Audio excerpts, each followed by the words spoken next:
कल हमने जो है वेल्डिंग के विभिन्न उनके बारे में पढ़ा था, डिफरेंट ज्वाइनिंग मेथड्स के बारे में। तो आज का जो हमारा चैप्टर है वो है different gases used in gas welding.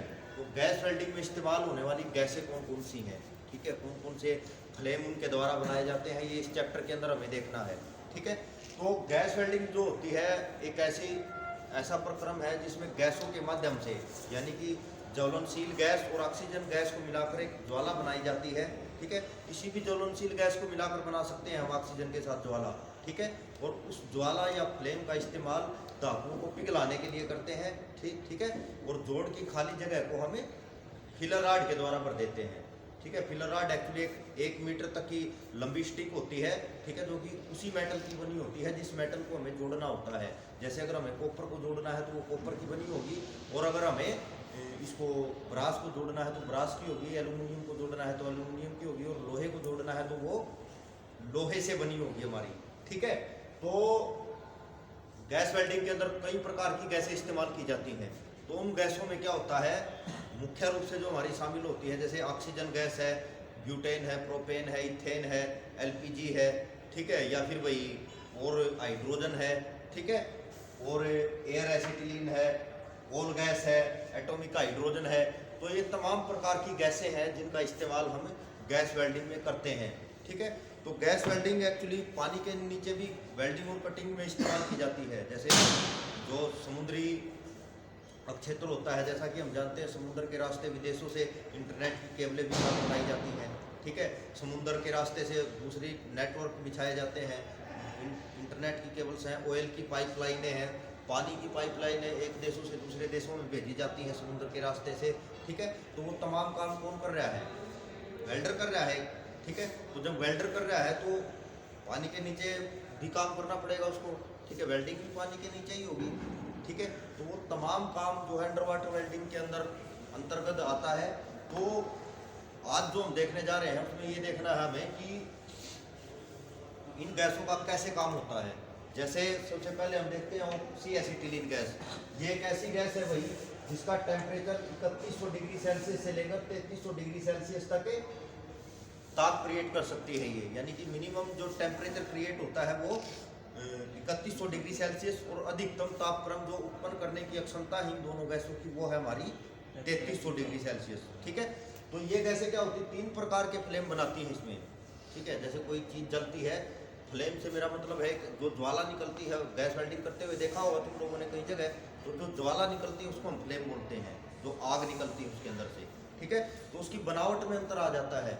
जैसे गैसों की किसी की मात्रा बढ़ जाएगी और किसी की घट जाएगी, तो उसमें परिवर्तन आ जाएगा।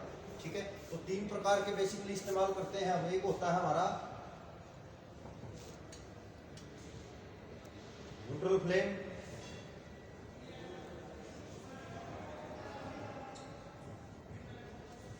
कार्बोराइजिंग फ्लेम एंड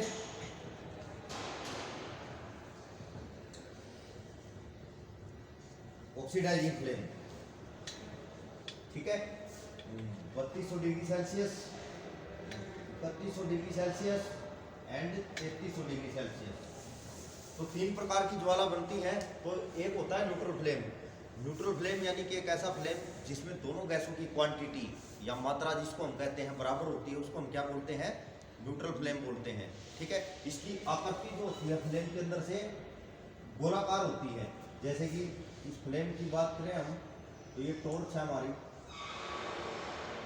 ये जो निकलती है इसके अंदर से ये गोलाकार निकलती है, जो धातु को पिघलाने का काम करती है, इसको हम न्यूट्रल फ्लेम बोलते हैं।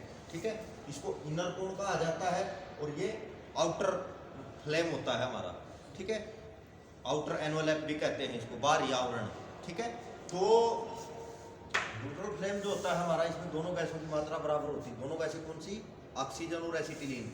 ये फ्लेम किसमें बढ़ते हैं, 3 प्रकार के, जब हम ऑक्सीजन और एसिटिलीन से वेल्डिंग करते हैं।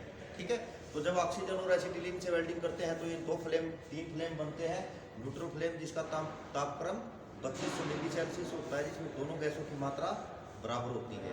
अगला जो है हमारा कार्बोराइजिंग फ्लेम, एक ऐसा फ्लेम जिसके अंदर एसिटिलीन की मात्रा ऑक्सीजन गैस की तुलना ज़्यादा होती है, क्या कहते हैं, कार्बोराइजिंग फ्लेम कहते हैं। और एक होता है ऑक्सीडाइजिंग फ्लेम।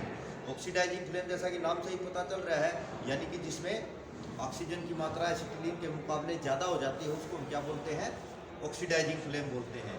ठीक है, तो टेम्परेचर जो है कार्बोराइजिंग का 3100 डिग्री सेल्सियस होता है और ऑक्सीडाइजिंग फ्लेम का टेम्परेचर जो होता है 3300 डिग्री सेल्सियस होता है। वेल्डिंग करने के लिए ज़्यादातर हम न्यूट्रल फ्लेम का इस्तेमाल करते हैं।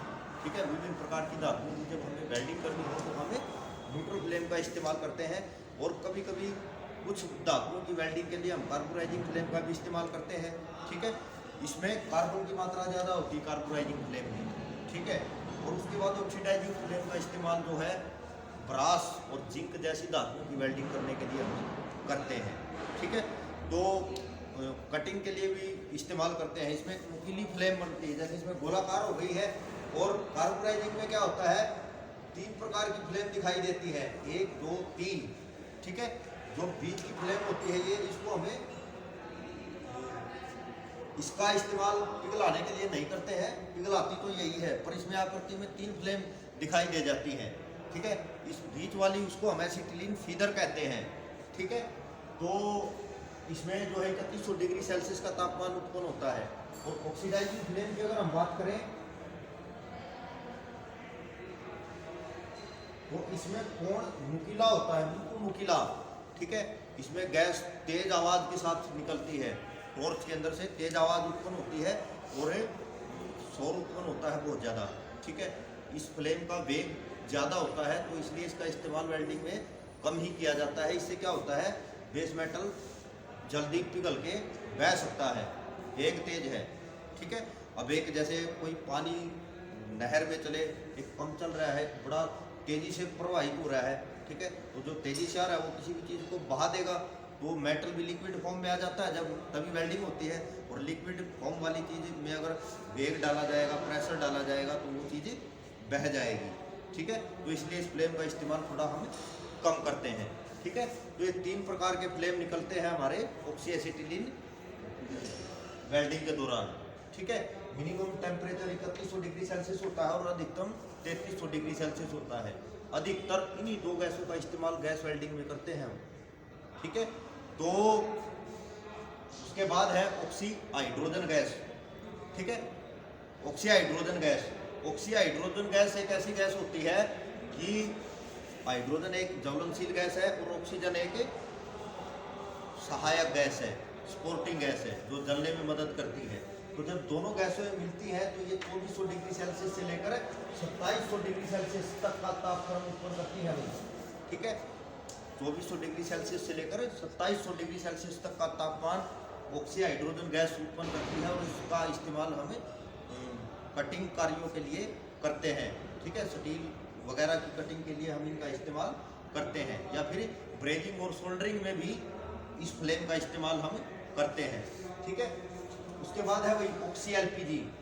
ऑक्सीजन, ऑक्सी का मतलब है ऑक्सीजन, और एलपीजी का मतलब है लिक्विड पेट्रोलियम गैस, यानी तरल द्रवित गैस, जो घरों में खाना बनाने के लिए इस्तेमाल करते हैं सिलेंडरों में, उसको हम क्या बोलते हैं, एलपीजी गैस बोलते हैं। उसके द्वारा भी धातुओं को जोड़ा या काटा जा सकता है। अधिकतर स्टीलों की कटिंग के लिए हम इसी गैस का इस्तेमाल, इन 2 गैसों से बने फ्लेम का इस्तेमाल करते हैं। ठीक है, दोनों गैसों से बने फ्लेम के द्वारा हम धातुओं को काटते और जोड़ते हैं। दुकानों पे अक्सर एसिटिलीन गैस का सिलेंडर महंगा होता है, तो जो दुकानों पे काम करने वाले वेल्डर होते हैं वो ज़्यादातर इस्तेमाल किसका करते हैं, ऑक्सी एलपीजी का। देखा होगा तुमने बार भी, जैसे एलपीजी के द्वारा वो काटते हैं। ठीक है, उसके बाद ऑक्सी प्रोपेन गैस। प्रोपेन एक ज्वलनशील गैस है और ऑक्सीजन एक सपोर्टिंग गैस है, सहायक गैस है।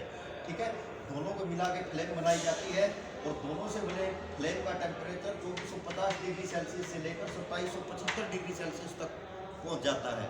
ठीक है, तो ये जो टेम्परेचर होता है, इस टेम्परेचर के द्वारा हम काम करते हैं। ठीक है, तो इसका कटिंग करने के लिए इस्तेमाल करते हैं। ठीक है, पानी के नीचे कटिंग करने के लिए इस्तेमाल करते हैं, हल्की कटिंग के लिए। उसके बाद है oxy atomic hydrogen. Atomic hydrogen एक ऐसी गैस है जिसका इस्तेमाल ऑक्सीजन के साथ मिलाकर अंडर वाटर कटिंग के लिए किया जाता है। पानी के नीचे जो भी कटिंग होती है, जैसा मैंने बताया था कि समुद्री क्षेत्र के अंदर पाइपलाइनें बिछाई जाती है किसी भी प्रकार की, तो वहाँ जो काटने की ज़रूरत पड़ जाती है, तब हम इसका इस्तेमाल करते हैं ऑक्सी एटॉमिक हाइड्रोजन गैस का इस्तेमाल करते हैं। एटॉमिक हाइड्रोजन एक ज्वलनशील गैस है, ऑक्सीजन के साथ मिलाकर फ्लेम बनाती है।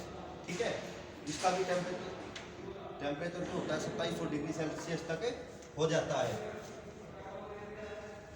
ठीक है, उसके बाद है ऑक्सीकोल गैस, COAL,